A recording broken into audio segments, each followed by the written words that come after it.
الحمد لله نحمده ونستعينه ونستغفره ونعوذ بالله من شرور أنفسنا ومن سيئات أعمالنا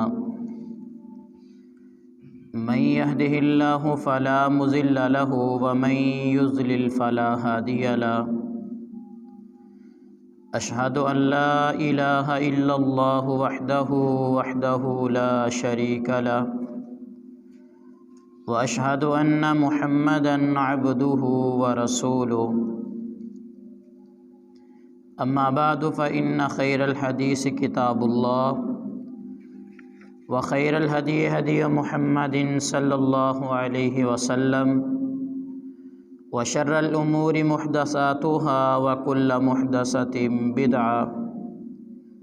وكل بدعة ضلالة وكل ضلالة في النار اللهم صل على محمد وعلى آل محمد كما صليت على إبراهيم وعلى آل إبراهيم إنك حميد مجيد اللهم بارك على محمد وعلى آل محمد كما باركت على إبراهيم وعلى آل إبراهيم إنك حميد مجيد أما بعد فأعوذ بالله السميع العليم من الشيطان الرجيم بسم الله الرحمن الرحيم والسابقون الأولون من المهاجرين والأنصار والذين اتبعوهم بإحسان رضي الله عنهم ورضوا عنه وأعد لهم جنات تجري تحتها الأنهار خالدين فيها أبدا ذلك الفوز العظيم رب اشرح لي صدري ويسر لي أمري واحلل عقدة من لساني يفقهوا قولي رب زدني علما رب زدني علما اللهم رب زدني علما رب يسر ولا تعسر وتمم بالخير۔ ہر قسم کی حمد و ثنا کبریائی بڑھائی کے تمام تر کلمات اللہ جل سبحانہ و تعالی کی ذات کے لیے خاص ہیں۔ انگن بے شمار لاتعداد درود و سلام آقا تاجدار ختم الرسل شافی محشر جناب محمد الرسول اللہ صلی اللہ علیہ وآلہ وصحبہ وسلم کی ذات اقدس پر اللہ کی کروڑہا رحمتیں نازل ہو، صحابہ کرام، تابعین، تبع تابعین، ائمہ دین، محدثین اکرام پر، وہ جہاں جہاں بھی لیٹے ہیں اللہ ان کی قبروں کو جنت کے باغیچوں میں سے باغ بنا دے۔ اللہ ہمیں بھی صحابہ کرام رضوان اللہ علیہ اجمعین جیسا ایمان نصیب فرما دے۔ صاحب و ساتھیوں، نبی علیہ السلام کی حدیث ہے، سیدنا عبداللہ بن مسعود رضی اللہ تعالی عنہ حدیث کے راوی ہیں کہ نبی رحمت صلی اللہ علیہ وآلہ وسلم نے فرمایا، ان اللہ نظر فی قلوب العباد فوجد قلب محمد صلی اللہ علیہ وسلم خیر قلوب العباد فاصطفاہ لنفسہ فابتعثہ برسالتہ، کہ اللہ تعالیٰ نے پوری کائنات کے دلوں میں جھانک کے دیکھا اور سب سے زیادہ خیر، نیکی، تقوی کے قریب جو اس سے لبریز بھرا ہوا دل وہ جناب محمد رسول اللہ صلی اللہ علیہ وآلہ وسلم کا دل تھا، تو اللہ نے انہیں اپنے لیے چن لیا، رسول بنا دیا، اور پھر انبیاء کے بعد پھر اللہ تعالیٰ نے ساری کائنات کے دلوں کو دیکھا۔ دلوں کو دیکھنے کے بعد پوری کائنات کے انسانوں میں سے جن کے دل نیکی تقوی کے زیادہ قریب تھے، تو نبی علیہ السلام نے فرمایا ثم نظر فی قلوب العباد بعد قلب محمد صلی اللہ علیہ وسلم فوجد قلب اصحابہ خیر قلوب العباد فجعلہم وزراء نبیہ۔ اللہ نے جن کے دل سب سے زیادہ وہ خیر تقوی نیکی کے قریب تھے، ان کو نبی علیہ السلام کے دور میں آپ کی بعثت سے قریب قریب پیدا کر کے مختلف علاقوں میں فجعلہم وزراء نبیہ، ان کو اپنے نبی علیہ السلام کا اللہ نے وزیر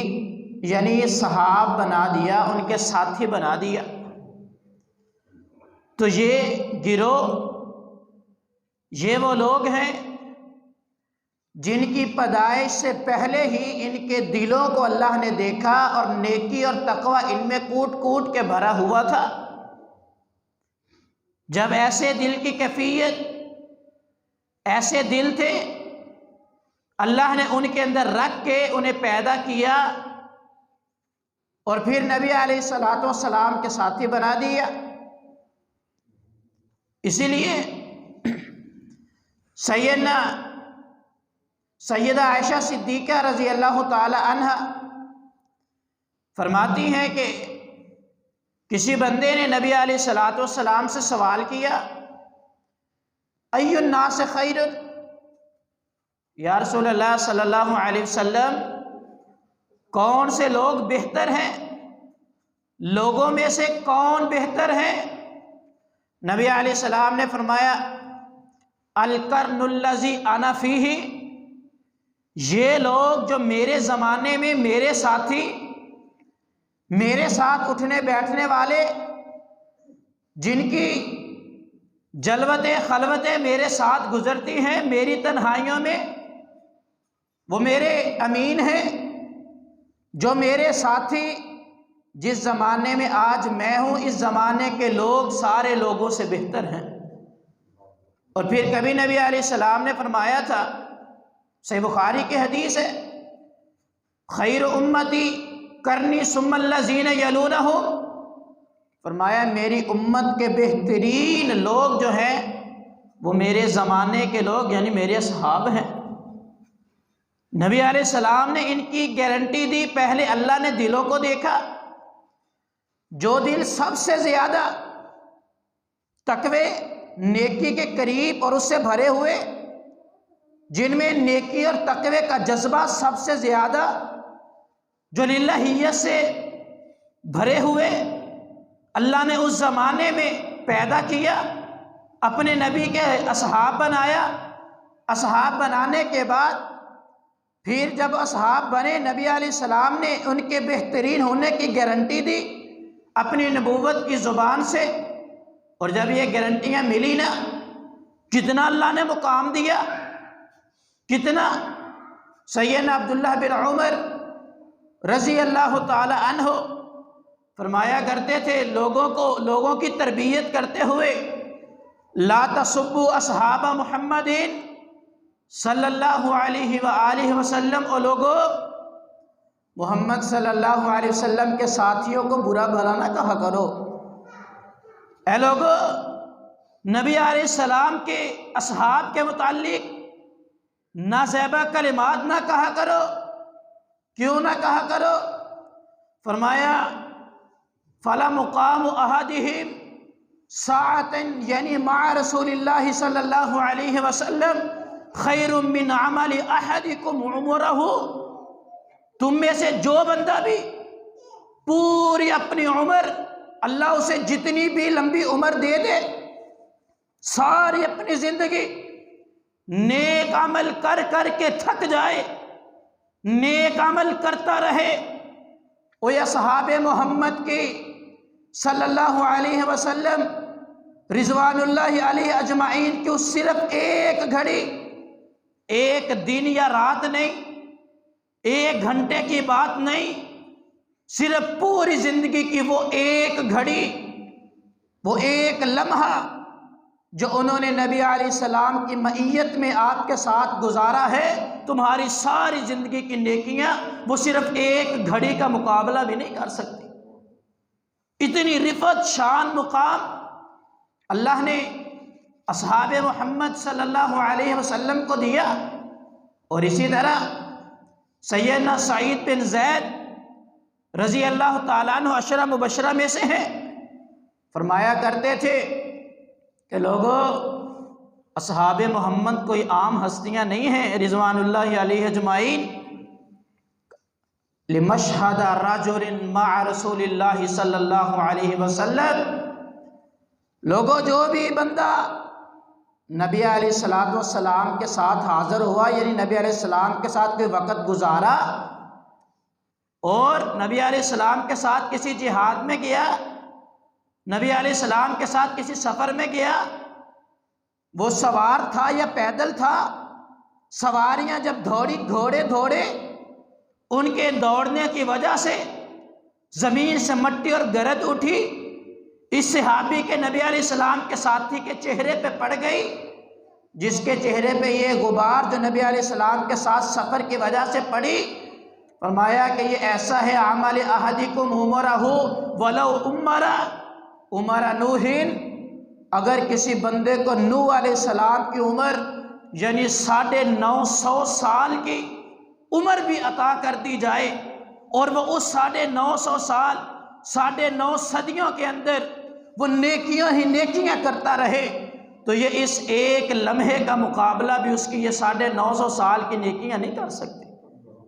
یہ نبی علیہ السلام کے ساتھی، یہ صحابہ رضوان اللہ علیہ اجمعین، جن کو یہ شان، مقام، رفعت اللہ نے عطا کی ہے، اللہ نے یہ مقام دیا، یہ مرتبہ دیا کہ بعد میں آنے والا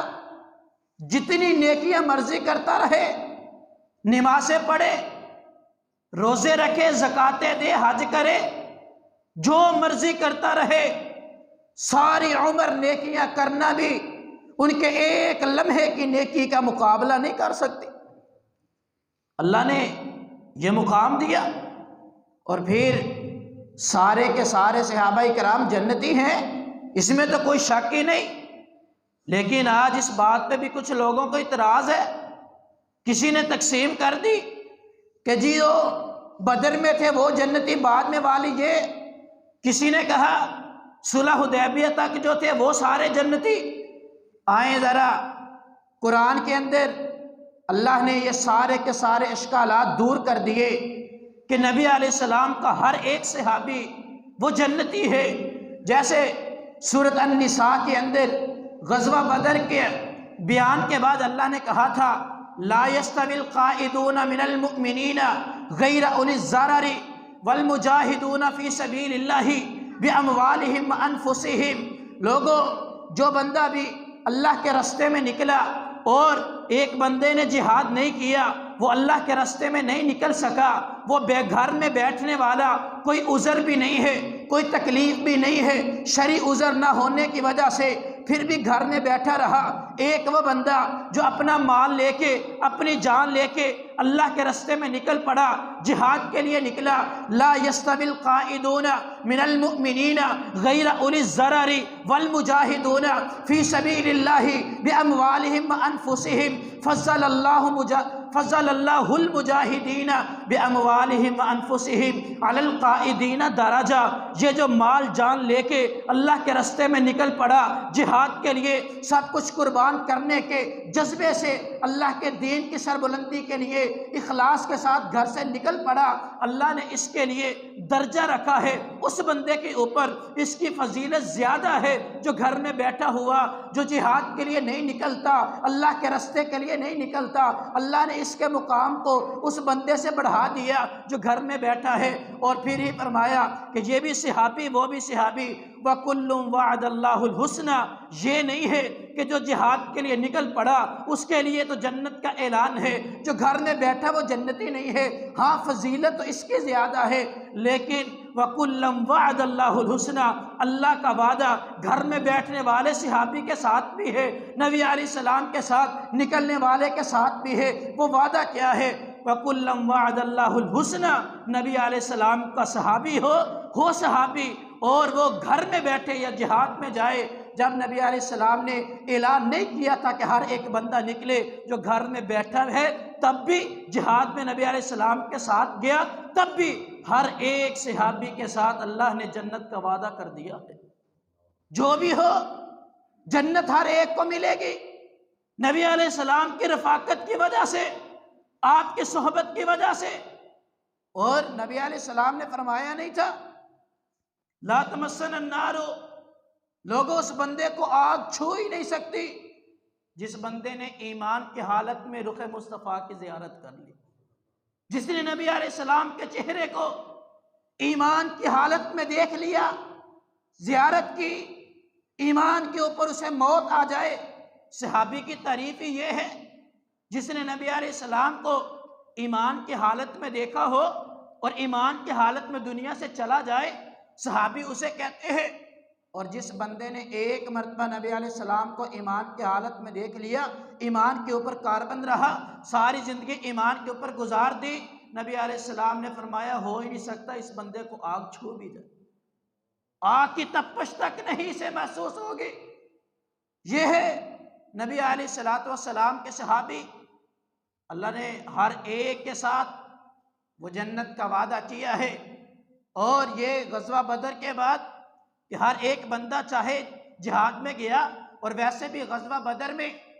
جو یہ کہتے تھے نا کہ صرف 313 صحابہ اصحاب محمد، اس وقت کل یہی تھے، نہیں بلکہ اصحاب تو اور بھی تھے جنہوں نے شرکت جنگ بدر کے اندر کی ہے، ان کی تعداد 313 تھی۔ چونکہ وہ تو جنگ کے ارادے سے نکلے نہیں تھے، وہ تو ایک قافلہ جو ساز و سامان کا لدا ہوا وہاں سے گزر رہا تھا۔ انہوں نے مسلمانوں کو بڑے بڑے دکھ دیے، کبھی چراگاہوں کے اوپر حملے کیے، کبھی مویشیوں کو لے کے بھاگے، کبھی ان کو مار دیا گیا، چرواہوں کو قتل کیا گیا، یہ سارے کے سارے انہوں نے کیے تھے۔ یہ پورا ایک قافلہ تھا جو تجارتی ابو سفیان لے کے جا رہا تھا، اور یہی آگے چل کر کے یہ ساری کی ساری دولت مسلمانوں کے خلاف شاید استعمال ہونے والی تھی، اس لیے اس کو لوٹنے کے لیے نکلے تھے، اور وہاں پہ جا کے جنگ ہو گئی، اور وہ اپنے قافلوں کو بچانے کے لیے آئے تھے۔ جنگ ہوئی ہے، پورے ہتھیار بھی نہیں تھے، چند ایک گھوڑے تھے، صرف 2 گھوڑے، 70 کے قریب اونٹ تھے، اور تلواریں ساتھ تھی۔ کوئی صحابی وہ لڑی چھڑی لے کر کے کھنجور کی وہ نکلا ہوا تھا، لیکن وہاں پہ جا کے جب اعلان ہو گیا، وہ آپس میں جا کے جنگ ہوئی۔ پھر یہ کسی نے نہیں سوچا، ان کے ایمان کو دیکھیے، کسی نے یہ نہیں سوچا کہ میرے پاس تو ہتھیار نہیں ہے، تلوار نہیں ہے، میرے پاس تو ڈھال نہیں ہے، میرے پاس تو کوئی سواری نہیں ہے، میں تو پیدل ہوں۔ نہیں، جب اللہ کے نبی علیہ السلام نے کہہ دیا، حکم آ گیا، تو پھر یہ گئے، اللہ نے فتح بھی دی، اور اسے یوم الفرقان بھی کہا۔ یہ ایسا دن تھا جس دن اللہ نے باطل کو ذلیل و رسوا کر کے رکھ دیا۔ ایک تو یہ لوگ تھے جو لوگ گھروں میں رہ کے ان کے ساتھ نہیں جا سکے، ان کے بارے میں بھی قرآن نے اعلان کر دیا، 2 ٹوک یہ الفاظ کہہ دیے، وَكُلٌّ وَعَدَ اللَّهُ الْحُسْنَى، کہ ان کے لیے بھی اللہ کا جنت کا وعدہ تو ان کے ساتھ بھی ہے۔ ہر صحابی کے لیے کہتے کہ یہ تو بدر والوں کے لیے تھا، اور جو بدر میں آئے اللہ نے مقام کیا دیا، صحیح بخاری کی حدیث نہیں ہے، نبی علیہ السلام نے فرمایا ان اللہ اطلع علی اہل بدر فقال اعملوا ما شئتم فقد غفرت عنہم۔ او بدر کے اندر شامل ہونے والوں، اہل بدر، اللہ تمہارے اوپر اتنا راضی ہے، اتنا راضی، آج کے بعد پوری زندگی جو عمل بھی کرتے رہو اللہ نے تمہیں معاف کر دیا، لکھ دیا اللہ نے، اعملوا ما شئتم، جو تمہارا دل کرے کرتے رہو، جو تمہارے دل میں آئے کرتے رہو، تمہارا کوئی عمل بھی تمہیں آج کے بعد نقصان نہیں پہنچا سکتا۔ اور وہ ایک صحابی جنہوں نے ایک خط دے کے بھیجا تھا، حالانکہ اس میں جاسوسی کا وہ خط تھا، جب پکڑی گئی نبی علیہ السلام کو وحی ہو گئی، سیدنا علی گئے، عورت سے خط برآمد ہو گیا، سیدنا عمر نے کہا تھا یا رسول اللہ ایسے شخص کو قتل نہ کر دے۔ نبی علیہ السلام نے پتہ کیا کہا تھا؟ آج انہی صحابہ کرام کے بارے میں ہم بڑے بڑے جملے بولتے ہیں، کہتے ہیں یہ صحاب ایمان سے معاذ اللہ من ذالک مرتد ہو گئے تھے، ہماری زبانیں بند کیوں نہیں ہوتی؟ بولنے سے پہلے ہم گنگے کیوں نہیں ہو جاتے؟ ایسے جملے زبان پہ لانے سے پہلے ہماری قوت گویائی ختم کیوں نہیں ہو جاتی؟ نبی علیہ السلام نے کہا تھا عمر تمہیں پتہ نہیں ہے یہ اہل بدر میں سے ہے، اور اہل بدر کے بارے میں اللہ نے کیا کہا؟ اعملوا ما شئتم، جو دل میں آئے کرتے رہو، تمہارے اوپر پوچھ گچھ نہیں ہوگی۔ یہ اللہ نے مقام دیا صحابہ محمد صلی اللہ علیہ وسلم کو۔ دوسرا ٹولہ اٹھا، اس نے کہا کہ جو فتح مکہ سے پہلے مسلمان ہوئے تھے ان کے بارے میں تو ہے، لیکن جو بعد میں ہوئے ان کے اندر یہ مسائل ہے، جاؤ قرآن پڑھ کے دیکھ لو۔ اللہ نے سورۃ الحدید کے اندر اس مغالطے کو بھی ختم کر دیا۔ وجہ یہ ہے، یہ جو سارے کے سارے اشکالات ہمارے ذہنوں کے اندر ابھرتے تب ہے، ایک تو ہمارا دل صاف نہیں ہوتا، دوسرا ہم قرآن سے نہ واقف ہوتے ہیں، ہم نے پڑھا ہی نہیں۔ کون سا ایسا قرآن کا پارہ جس میں اللہ نے اصحاب محمد کی شان کو بیان نہیں کیا؟ اللہ نے اعلان کر دیا لا يستوی منکم من انفق قبل الفتح وقاتل اولئک اعظم درجۃ من الذین انفقوا من بعد وقاتلوا، وہ لوگ جو فتح مکہ سے پہلے انہوں نے اللہ کے راستے میں خرچ کیا، جہاد کیا، ان کے لیے اللہ نے درجہ رکھا ہے، مقام مرتبہ ان کا زیادہ ہے۔ اور من الذین انفقوا من بعد وقاتلوا، کچھ لوگ وہ بھی ہیں جو فتح مکہ کے موقع پہ مسلمان ہوئے، بعد میں مسلمان ہوئے۔ اب یہ اللہ نے یہ سارے کے ساری آیت بیان کرنے کے بعد نا، جو فتح مکہ سے پہلے مسلمان ہو کے اللہ کے راستے میں خرچ کرتے رہے، اللہ کے راستے میں خرچ بھی کیا، اللہ کے نبی کے ساتھ مل کے جہاد بھی کیا، اللہ کے راستے میں لڑتے بھی رہے، کچھ لوگ فتح مکہ پہ مسلمان ہوئے، کچھ اس کے بعد مسلمان ہوتے رہے، اللہ کے راستے میں خرچ انہوں نے بھی کیا، جہاد انہوں نے بھی کیا۔ فرمایا اعظم الدرجات، ان کے لیے درجہ ضرور ہے، اللہ نے ان کا مقام رفعت بلند ضرور کیا ہے، لیکن وَكُلًّا وَعَدَ اللَّهُ الْحُسْنَى، لیکن ہر ایک فتح مکہ سے پہلے مسلمان ہو، بعد میں ہو، پہلے خرچ کرے بعد میں کرے، وَكُلًّا وَعَدَ اللَّهُ الْحُسْنَى، اللہ نے ہر ایک کے ساتھ جنت کا وعدہ تو کیا ہے، اور ساتھ ہی فرمایا وَاللَّهُ بِمَا تَعْمَلُونَ خَبِيرٌ، اور جو تم عمل کرتے ہو اللہ اس سے باخبر ہے۔ ہر ایک کے ساتھ اللہ نے جنت کا وعدہ کیا ہے، ہر صحابی جنتی ہے، چاہے وہ جب بھی اسلام لے آئے، اور کبھی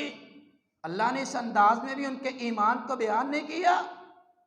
والسابقون الاولون من المہاجرین والانصار والذین اتبعوہم باحسان رضی اللہ عنہم ورضوا عنہ۔ کبھی ہم صرف اس ایک آیت کو سمجھ لینا، کبھی ہمیں اصحاب محمد کے بارے میں کوئی شک و شبہ ہو ہی نہ، ہر ایک شک کو کریت کے نکال دے دماغ سے، دل کو صاف کر لے، اور اس آیت کو کبھی سمجھے تو صحیح۔ فرمایا والسابقون الاولون من المہاجرین والانصار، مہاجر اور انصار میں سے جو پہلے پہلے اسلام لے کے آئے، کہتے ہیں کہ جی دیکھیں ان میں بھی پہلے جو لوگ ہیں ان کے بارے میں، اور والسابقون میں مختلف اقوال ہے، کسی نے کہا یہ بدر سے پہلے جو لوگ ہیں ان کا اس میں ذکر ہے، کسی نے کہا نہیں صلح حدیبیہ سے پہلے۔ خیر والسابقون الاولون میں غزوہ بدر والے ہوں یا احد والے ہو، اس میں صلح حدیبیہ والے ہوں یا فتح مکہ والے ہو، اقوال موجود ہے، لیکن ساتھ ہی جو اگلے الفاظ ہیں ان میں قرآن نے ان سب کی تشریح کر دی، والذین اتبعوہم بإحسان، جو احسان کے ساتھ، جو ان کی پیروی کرے، ان کے ساتھ چلے، ان کے اعمال کے اوپر چلتا رہے، ان کی جو پیروی کرے، ان کے لیے بھی کیا ہے؟ والذین اتبعوہم بإحسان رضی اللہ عنہم ورضوا عنہ، اور ان کے اوپر بھی اللہ نے اپنی رضاعت کا اعلان کر دیا، جنہوں نے ان کے نقش قدم کو اپنا لیا، ان کے جو نقش قدم تھے، ان کا جو طریقہ تھا، اس کے اوپر چل پڑے۔ آئے تو ان کے بعد میں تھے، مسلمان تو ان کے بعد میں ہوئے، والسابقون الاولون میں داخل تو نہیں ہے، لیکن انہوں نے ان کے راستے کو اپنا لیا، ان کے راستے کے اوپر چل نکلے۔ اللہ کا قرآن کہتا ہے رضی اللہ عنہم ورضوا عنہ، اللہ ان سے راضی ہو گیا، وہ اللہ سے راضی ہو گئے۔ ذرا ان الفاظ پہ بھی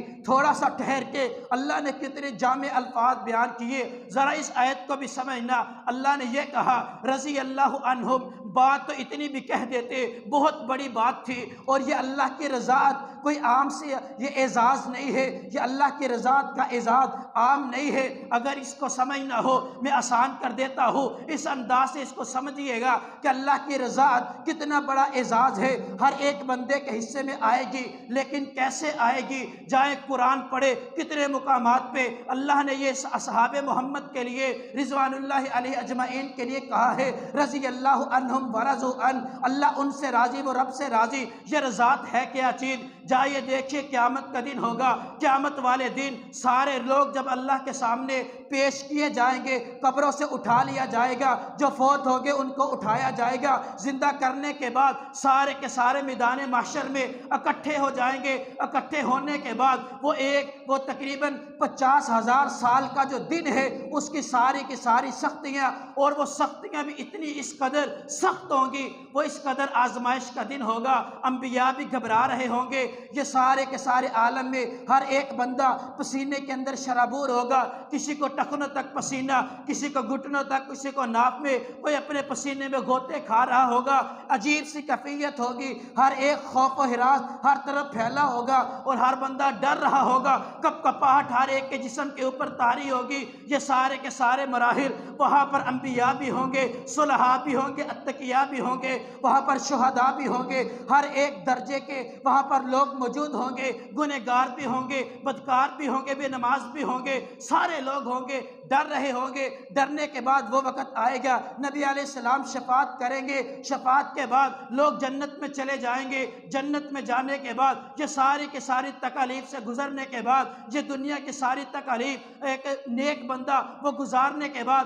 جب جہنم میں جائیں گے، جنتی جنت میں چلے جائیں گے۔ جنت میں جانے کے بعد ایک وقت وہ بھی آئے گا جب موت کو ان کے سامنے لا کے ذبح کر دیا جائے گا، یہ جنتیوں کی خوشی بڑھ جائے گی، جہنمیوں کے اوپر مایوسی پھیل جائے گی۔ پھیلنے کے بعد پھر اللہ تعالیٰ ایک مرتبہ اوپر سے جنتیوں کو آواز دیں گے۔ آواز دینے کے بعد پھر اللہ فرمائیں گے، او جنتیوں بتاؤ کسی اور چیز کی ضرورت ہو؟ جنتی کہیں گے، اے اللہ اس سے بڑھ کے اور کیا ہو سکتا ہے؟ آپ نے ہمیں معاف کر دیا، ہماری غلطیاں وہ درگزر ہو گئی، ہماری غلطیوں وہ معاف ہو گئی، ہمیں جنت مل گئی، اس سے بڑی تیری نعمت اور کیا ہو سکتی ہے؟ اللہ فرمائیں گے، او میرے جنتیوں اس سے بھی بڑی میری ایک نعمت ہے، وہ نعمت پتہ کیا ہوگی؟ اس وقت اتنی آزمائشوں سے گزرنے کے بعد جو جنتیوں کو نعمت ملے گی وہ یہ ہوگی، حدیث بخاری کہتی ہے کہ اللہ پھر فرمائیں گے، او جنتیوں آج کے بعد میں کبھی تمہارے اوپر غصے نہیں ہوں گا، آج سے میں تمہارے اوپر راضی ہوں،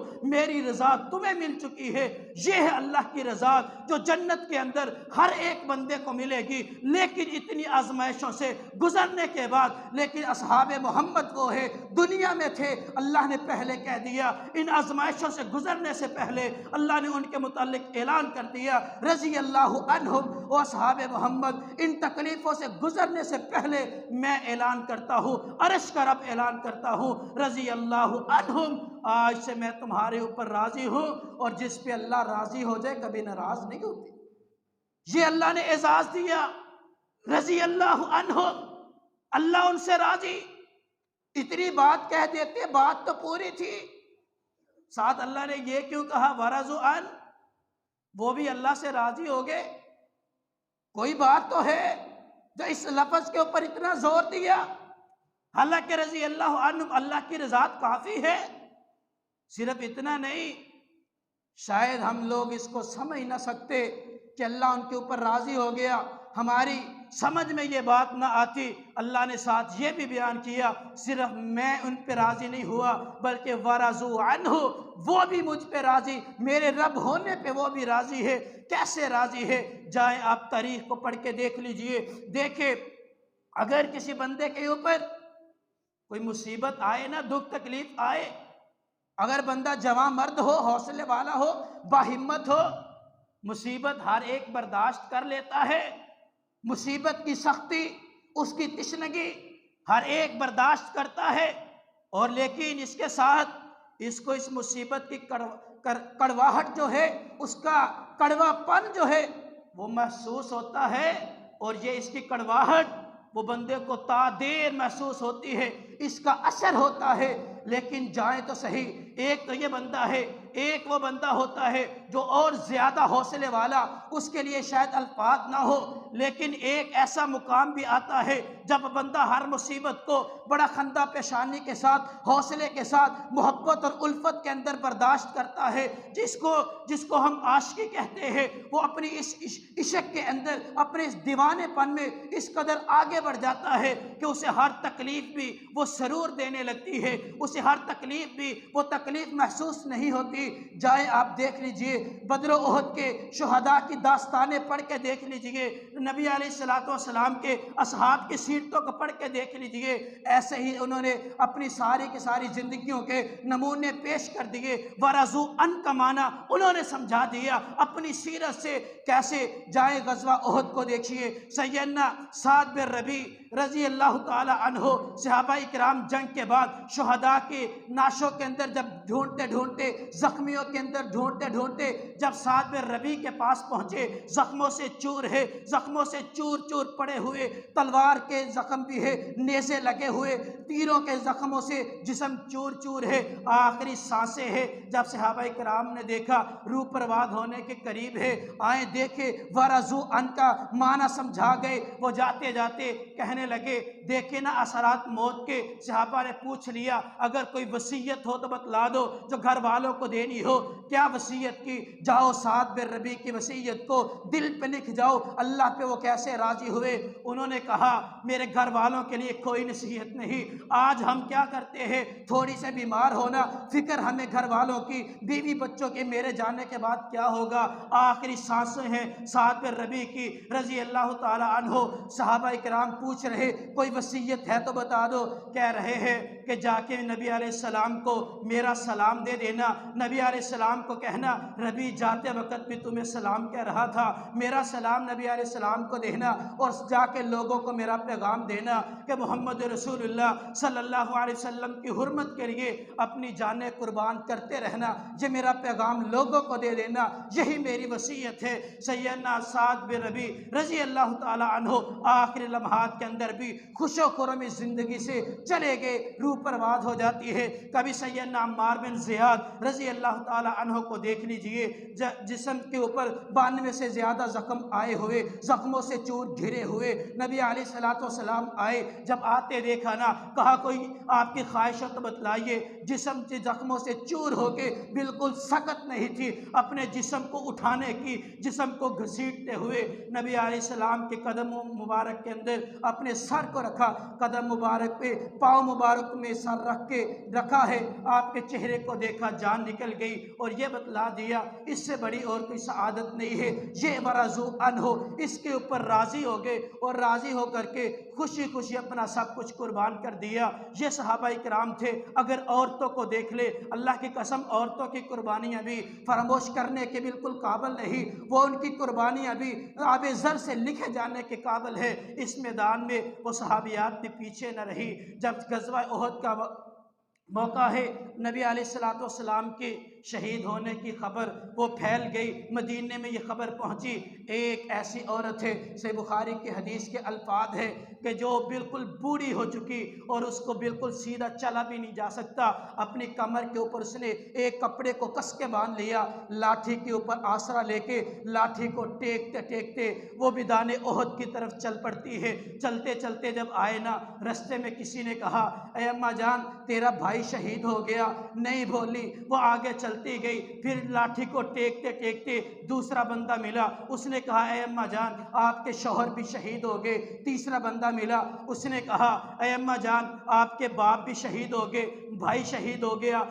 شوہر شہید ہو گئے، باپ شہید ہو گئے۔ یہ خبر ملی، کہنے لگی کوئی بات نہیں ہے، مجھے یہ بتاؤ نبی علیہ السلام کی کیا حالت ہے، آپ کا حال کے بارے میں بتاؤ۔ یہ کہ ابھی سوال ہو رہے تھے کہ سامنے سے نبی علیہ السلام کو آتے ہوئے دیکھا، جب آتے ہوئے دیکھا نا، بھائی شہید ہے، شوہر شہید ہو گیا، باپ شہید ہو گئے، ان سے بڑا دنیا میں کوئی رشتہ نہیں ہوتا۔ جب انہوں نے نبی علیہ السلام کو دیکھا، آنکھیں اٹھائی، نبی علیہ السلام کے چہرے پہ نظر پڑی، زبان سے الفاظ جاری ہوئے، کل مصیبت بعدک جلل، اے نبی علیہ السلام آپ کو دیکھنے کے بعد ہر ایک مصیبت ختم ہو گئی، آپ کو دیکھنے کے بعد بھائی کی جدائی کا غم ختم ہو گیا، آپ کو دیکھنے کے بعد وہ شوہر کی جدائی کا جو غم تھا ختم ہو گیا، آپ کو دیکھنے کے بعد آپ کے چہرے پہ نظر پڑی جو میرے باپ کی جدائی کا غم تھا سب کچھ ختم ہو گیا، کل مصیبت بعدک جلل، آپ کے چہرے کے بعد کسی مصیبت کا جواز ہی نہیں رہتا۔ جب ایسی قربانیاں پیش کی نا تو پھر اللہ نے کہا یہ اگر اللہ یہ کہہ دیتے رضی اللہ عنہم، اللہ تو ان سے راضی ہو گیا، شاید ان کی رضاعت کا ہمیں علم نہ ہوتا۔ اللہ نے یہ بھی ہمیں بتلانا چاہا کہ آؤ میرے اصحاب کی، میرے نبی کے اصحاب کی سیرت کو پڑھو تو صحیح، ان کو دیکھو تو صحیح، ان کے مقام کو، رفعت کو، شان کو، انہوں نے قربانیاں کیسے دی ہے اس دین کے لیے، وہ میرے فیصلوں پہ راضی کیسے ہوئے، جو میری طرف سے مصیبت آزمائش بن کے آ گئی اس کے اوپر صبر کیسے کیا، اپنے سر کو تسلیم خم کیسے کیا۔ اللہ نے اس لیے کہا وَرَضُوا عَنْ، میرے ہر فیصلے کے اوپر وہ راضی ہو گئے۔ اور کبھی سیدہ خنسہ رضی اللہ تعالی عنہا، یہ وہ عورت ہے کہ جنہوں کے بارے میں جب مسلمان نہیں ہوئی تھی دور جاہلیت میں ان کے بھائی فوت ہو گئے نا، جب بھائی فوت ہوئے انہوں نے بڑے بڑے اشعار لکھے اور بڑے بڑے مرثیے لکھا کرتی تھی جو آج بھی عرب کی شاعری کے اندر مشہور ہے۔ لیکن وہ وقت آیا جب یہ اسلام لائی، مسلمان ہو گئے، جنگ یرموک کے اندر ان کے سارے بیٹے ایک ایک کر کے شہید ہو گئے۔ جب ایک ایک بھی کر کے سارے بیٹے شہید ہوئے، آنے والے نے خبر دی کہ اے اماں جان تیرے سارے کے سارے بیٹے شہید ہو گئے، تو انہوں نے ایک ہی جملہ کہا تھا الحمدللہ الذی اکرمنی بشہادتہ، اس اللہ کے لیے تعریفات ہے جس نے مجھے عزت دی میرے بیٹوں کی شہادت کی وجہ سے، جس اللہ نے کہ شکر ہے کہ جب اسلام کو خون کی ضرورت پڑی اللہ نے میرے بیٹوں کے خون کو قبول کر لیا۔ یہ جذبہ تھا ان صحابیات کا۔ آج میری مائیں اور بہنیں بھی میری آواز کو سن رہی، میں ان کو بھی ایک پیغام دینا چاہوں گا کہ لوگوں آؤ، اللہ کی قسم میں اکثر کہا کرتا ہوں اپنی اولاد کو صحابہ اکرام کی سیرت پڑھایا کرو، ان کے سامنے بیان کیا کرو، صحابیات کی سیرت کا مطالعہ کیا کرو۔ آج ہمیں کہہ دیا جائے نا حرمت رسول کے لیے آج ہمیں نکلنا ہے، ہماری مائیں اور بہنیں 100 مرتبہ سوچتی ہے کیا یارو ان کے وہ ماؤں کے اندر وہ ممتائیں نہیں تھی، ان کی ماں کی ممتا وہ جوش نہیں مارتی تھی، ان کے سینوں میں دل نہیں تھا تو ایسے ہی ان ماؤں کو اپنے بیٹوں سے محبت نہیں تھی، یقیناً محبت تو تھی، جائے ان کے محبت کے قصے بھی مرقوم ہے تاریخ میں اس طرف جانا نہیں چاہتا، لیکن ان کو محبتیں تھی، لیکن سب سے بڑی محبت اللہ کی تھی۔ جب معاملہ اللہ کی محبت کا آتا ہر ایک کی محبت مانگ پڑ جاتی۔ آج ہمارے اندر یہ جذبہ کیوں نہیں؟ آج کہہ دیا جائے مائیں 100 طرح کے سوال کرتی ہے کہ کیا آپ کا جانا ضروری ہے، کہ تو کیوں جائے گا، وہاں پر یہ ہو جائے گا وہ ہو جائے گا۔ آج ہمارا ایمان ختم ہو چکا، اسی لیے تو اللہ نے ان کے ایمان کی گارنٹیاں دی تھی، اللہ نے ان کے دلوں کو دیکھا تھا، اس دور میں پیدا کی کر کے نبی علیہ السلام کے صحابی بنایا تھا۔ کبھی غزوہ حنین میری آنکھوں سے گزرتا ہے، فتح مکہ کے موقع کے بعد وہ وقت بھی آیا، یہ ایسا غزوہ تھا جس میں مسلمانوں کی تعداد 12,000 تھی، سامنے مد مقابل 4,000 تھے، سب سے زیادہ غنیمت اس جنگ کے اندر آئی تھی، اور وہ لوگ جو کہتے ہیں کہ مال کے لیے یہ مسلمان ہوئے، کہتے ہیں مال کے لیے کلمہ پڑا تھا، اپنے آپ کو سٹرونگ کرنے کے لیے مال کی محبت میں انہوں نے اسلام کو قبول کیا تھا، انہیں غزوہ حنین کیوں بھول جاتا ہے؟ یہ قرآن نے مختلف مقامات پہ اس غزوے کا ذکر کیا ہے۔ جب اتنا مال اللہ نے دیا، نبی علیہ السلام نے وہ جو پہلے غزوہ بدر جنہوں نے لڑی، احد لڑی، جنہوں نے پہلے فتح مکہ میں شامل ہو چکے تھے، وہ سارے کے سارے نبی علیہ السلام نے ان کو تو غنیمت کا مال دیا ہی نہیں تھا۔ وہ جو ابھی قریب مکہ کے موقع پر، فتح مکہ کے موقع پر مسلمان ہوئے، ان کی تالیف قلبی کے لیے کہ وہ مسلمان ان کے دل پختہ ہو جائے ایمان میں، اللہ کے نبی علیہ السلام نے سارا مال جب ان میں تقسیم کر دیا نا، تو انصار کے کچھ نوجوان دلوں میں یہ خیال آیا دلوں کے اندر کہ ہم نے لڑائیاں لڑی، یہ جنگیں ہم نے کری، اور سارے کا سارا مال ان میں تقسیم ہو گیا۔ نبی علیہ السلام نے انہیں کہا الا ترضون ان تذهب الناس بالشاة والبعیر وتذهبون بالنبی، او میرے صحابہ، او انصار کی جماعت، کیا تم اس بات پہ راضی نہیں ہو؟ لوگ گھروں میں بھیڑ بکریاں لے کے جائے، لوگ گھروں میں اونٹ لے کر کے جائے، دنیا کا مال و متاع لے کر کے جائے، او میرے صحابہ، او انصار کی جماعت، بتاؤ تو صحیح کہ اس بات پہ تم راضی نہیں ہو کہ وَتَذْهَبُونَ بِالنَّبِيِّ إِلَىٰ رِجَالِكُمْ، تم اپنے گھروں میں اللہ کے نبی کی محبت لے جاؤ؟ انہوں نے یہ نہیں کہا نہیں ہمیں تو مال چاہیے، انہوں نے کہا رضینا یا رسول اللہ، رضینا، اللہ کے نبی، اللہ کی قسم ہے ہم راضی ہیں، ہمیں دنیا کا مال نہیں چاہیے، ہمیں بس اللہ کے نبی کی محبت چاہیے۔ یہ سب کچھ جب قربان کیا نا، پھر اللہ نے کہا تھا وَرَضُوا عَنْهُ، لوگوں یہ وہ لوگ ہیں، فتح مکہ سے پہلے کوئی مسلمان ہوا یا بعد میں، جو لوگوں ان کے رستے پہ چلے، رضی اللہ عنہم ورضوا عنہ، اللہ ان سے راضی ہے، رب پہ راضی ہو گئے، ہر حکم کو مان لیا، اس کے سامنے سر تسلیم خم کر دیا، سب کچھ چھوڑ دیا اللہ کی محبت کے لیے۔ یہ ہوا تو پھر اللہ نے اتنا بڑا اعزاز اپنی رضاعت کا دیا۔ آج ہمیں بھی چاہیے کہ جب مسئلہ صحابہ کی حرمت کا ہو، ہم بھی متحد ہو کر کے اپنی جانوں کے اگر نذرانے پیش کرنے پڑے تو اس سے دریغ نہیں کرنا چاہیے۔ ان کے بارے میں ہمارے دلوں کے اندر اتنی محبت تو ہونی چاہیے، کوئی ہمارے سامنے صحابہ کرام کی حرمت پہ انگلی اٹھائے، ہم اس کی انگلی کو کاٹ کے رکھ دے، کوئی ہاتھ اٹھائے اس کا بازو کاٹ دے، کوئی زبان ترازی کرے اس کی زبان کو گدی سے کھینچ کے پھینک دے، یہ اتنا جذبہ تو آج ہم میں ہونا چاہیے۔ پھر والذین اتبعوہم کے اندر شاید ہمارا شمار بھی ہو جائے، اگر شمار ہو گیا تو پھر اللہ نے ان کے لیے یہ رکھا ہے رضی اللہ عنہ، پھر اللہ ہم سے راضی ہو جائے گا۔ وگرنہ اگر یہ جذبہ پیدا نہ ہوا، اپنے ایمان کا محاسبہ کر لے۔ اللہ سے دعا ہے کہ اللہ تعالی ہمیں صحابہ کرام کے مقام رفعت کو سمجھ کر اسے اپنانے کی توفیق عطا فرمائے۔ وقول قولی ھذا واستغفر اللہ لی ولکم ولسائر المسلمین، وآخر دعوانا الحمد للہ رب العالمین۔